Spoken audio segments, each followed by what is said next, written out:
Un saludo a todas y a todos, y el día de hoy vamos a continuar con nuestro curso de antropología filosófica y vamos a entrar dentro del desarrollo histórico en el pensamiento griego.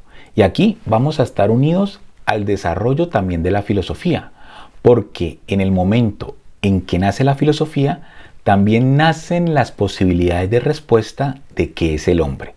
Y aquí, no me he olvidado, tengo mi cafecito filosófico y arrancamos a filosofar en nuestra clase de antropología filosófica. Bienvenidos.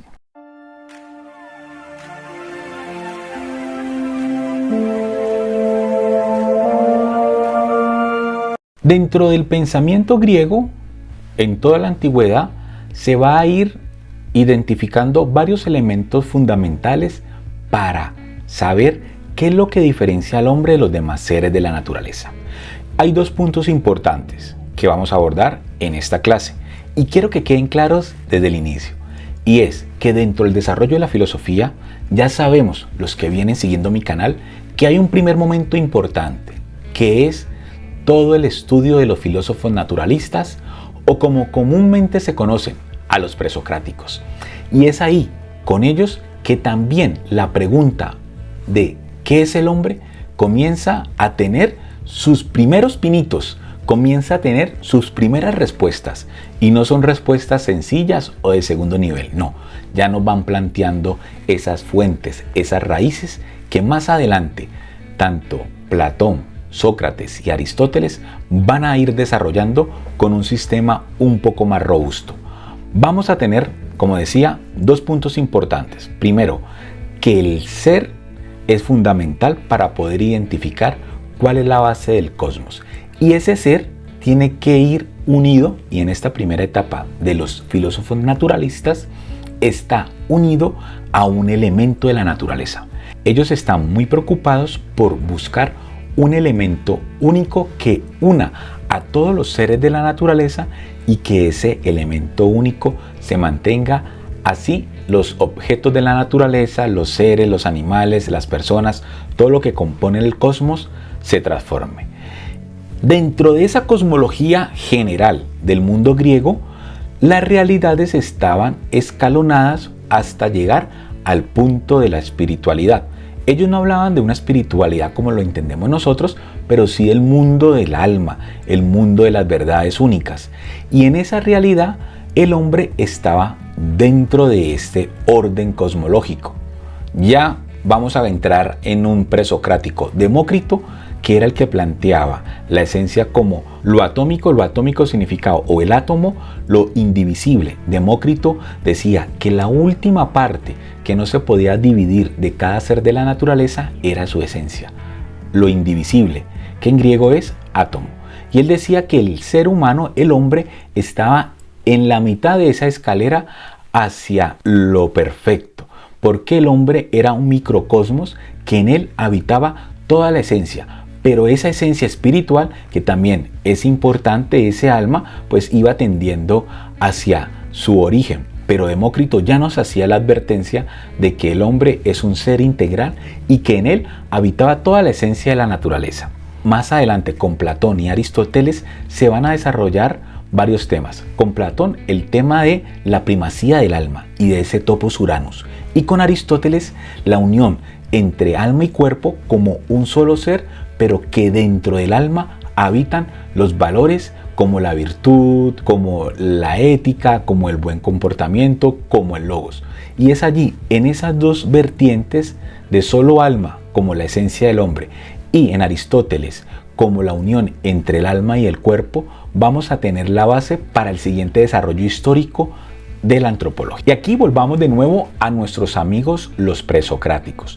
Vamos a comentar el concepto antropológico de algunos presocráticos, pero que son la base del pensamiento griego en esta primera etapa de la filosofía. Ya hablamos de Demócrito, que para Demócrito la base de la esencia de todo el cosmos es lo indivisible. Y él ponía al hombre en ese punto medio como un microcosmos en el cual habitaba tanto los elementos naturales como también los elementos espirituales. Para Tales de Mileto, él nos va a decir que el principio donde surge todos los seres es un estado de cambio constante, pero que se mantiene una esencia, y esa esencia él lo identifica con el agua. Para él, la esencia, el arjé, la esencia única de toda la naturaleza es el agua. Para Anaximandro, él dice que todo cambio y mutación es culpa y expiación según el orden del tiempo.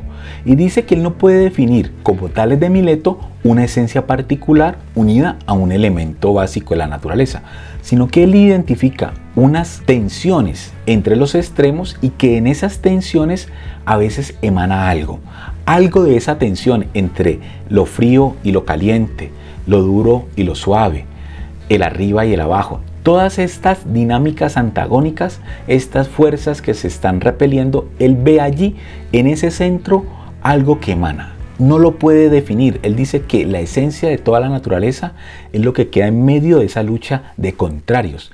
Y él dice que eso es lo indefinido, que en griego es el apeirón. Y que en esa lucha aparecen los nóminos y dentro de los nóminos él da la esencia del ser. Ya vamos un poco más adelante y nos vamos encontrando a Heráclito. ¿Qué nos dice Heráclito sobre el hombre? Y aquí ya él plantea algo muy importante porque lo va a retomar Aristóteles y va a ser la base que ha llegado hasta nuestros días para identificar al hombre y a la mujer en medio de todos los seres de la naturaleza.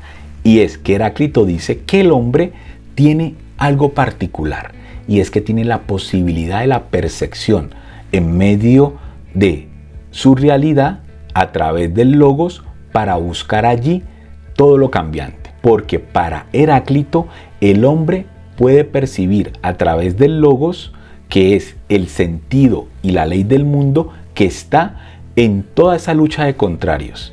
Ya esa lucha de contrarios que nos decía Anaximandro, para Heráclito es la base de toda la realidad.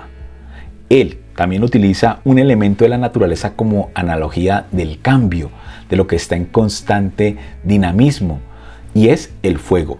Y Heráclito dice, el hombre a través del logos. No nos olvidemos de esa palabra, porque después va a ser fundamental en el desarrollo de Aristóteles.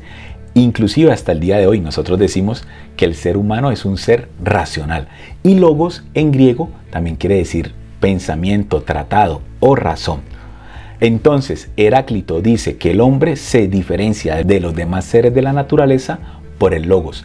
Y que ese logos le permite al hombre identificar todo lo cambiante, que es la base del cosmos. Y pasamos, como no podría ser, después de hablar de Heráclito, de Parménides, que va a decir todo lo contrario, pero que también nos va a dar unos elementos importantes. Para Parménides también el ser humano es el que puede utilizar el logos, pero para penetrar ese cambio que nos dice Heráclito y llegar a la esencia inmutable, inmóvil del ser. Fíjense que Parménides dice, sí, hay un cambio, hay una dinámica, hay algo que está cambiando constantemente, pero eso en la realidad no es la fuente, no es la base de todo el cosmos. Hay que romper esa apariencia de lo cambiante para llegar a lo inmóvil. Y cuando llegamos a eso inmóvil es porque estamos descubriendo el ser de toda la realidad. ¿Y quién es el único que puede penetrar eso cambiante de la realidad para llegar al ser de las cosas? Es el hombre. Y el hombre a través de su logos, de su razón. También Parménides aquí reafirma el logos como la herramienta única del ser humano para identificar la esencia de la realidad.